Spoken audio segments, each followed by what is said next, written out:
ఒక school annual day function జరుగుతుంది. పిల్లలందరూ కూడా ఫోటోలు దిగుతారు. ఆ స్కూల్ మేనేజింగ్ డైరెక్టర్ అటెండర్ను పిలిచి, నువ్వు ఫోటో స్టూడియోకి వెళ్ళి మా స్కూల్లో 600 మంది పిల్లలు ఉన్నారు, ఒక్క ఫోటో ఎంతకిస్తావు అడిగి తెలుసుకోరా అని పంపిస్తాడు. అటెండర్ ఫోటో స్టూడియోకి వెళ్ళి ఒక్కో ఫోటో 10 రూపాయలకు మాట్లాడుకుంటాడు. కానీ అటెండర్ ప్రిన్సిపాల్ వద్దకు వచ్చి ఒక్కో ఫోటో 50 రూపాయలని చెప్తాడు. ఆ ప్రిన్సిపల్ ఆ 50 రూపాయలకు ఇంకో 50 రూపాయలు కలిపి ఫోటో కావాలంటే 100 తెచ్చుకోండి అని పిల్లలందరికీ చెప్పండి అని టీచర్స్తో చెప్తాడు.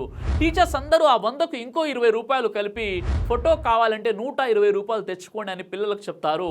ఆ పిల్లలు ఇంటికి వెళ్ళి ఆ 120 రూపాయలకు ఇంకో 30 రూపాయలు కలిపి స్కూల్లో యాన్యువల్ డే ఫోటో కావాలంటే 150 రూపాయలు కట్టాలని ఇంట్లో వాళ్ళ మదర్స్తో చెప్తారు. అప్పుడు ఆ మదర్స్ భర్త రాగానే మన అబ్బాయికి స్కూల్లో యాన్యువల్ డే ఫోటో కావాలి అంట, అందుకు 200 రూపాయలు కావాలంట అని చెప్తారు. ఈ విధంగా 10 రూపాయల ఫోటో 200 రూపాయలు అయింది.